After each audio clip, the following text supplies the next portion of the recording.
Gurrachaa fi adii qajeelloodha bifti isaa. Uumamni ilma namaa baay'ee dinqisiisa.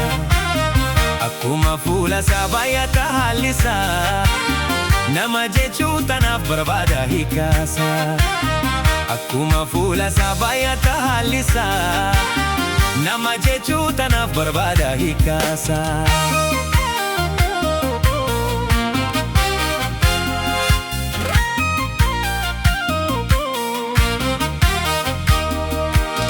Bineensaa fi nama mee wal madaalchisa.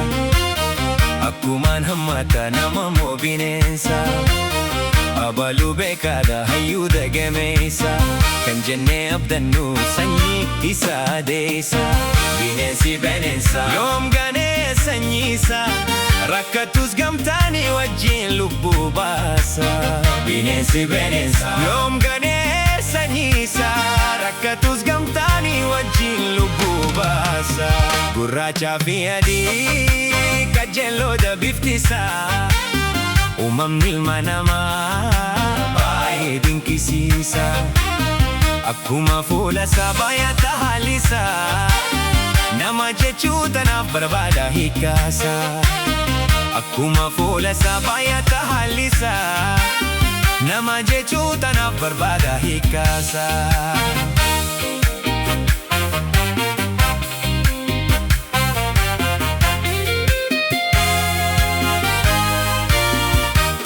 Beensa bosona hedduu sanyiin isaa. Kana mala hammaatu leencaa fi qeerransa. Faffacanii wajjin jiru riibaa keessa. Kan akka kurupoo boroofaaf gadamsa. Sila akka humnaatti nyaatee dhabamsiisa. Heera uumaa beekeet qusatee walgiisa. Heera uumaa beekeet qusatee walgiisa. Maal jennaan bineensa. Gurraachaa fi adii qajeelloodha bifti isaa. Uumamni ilma namaa baay'ee dinqisiisa. Akkuma fuula isaa baay'ata haalli isaa. Nama jechuu tanaaf barbaada hiikaasa. Akkuma fuula isaa baay'ata haalli isaa. Nama jechuu tanaaf barbaada hiikaasa.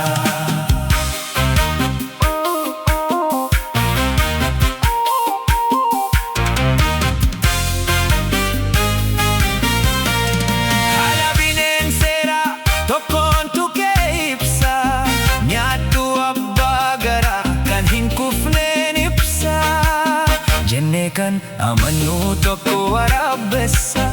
Yommuu nyaata argatu yuusee waliif labsa. Obsaan wal eeggate gamtaan itti marsa. Gammachuudhaan naatee kuufee wal gaggeessa.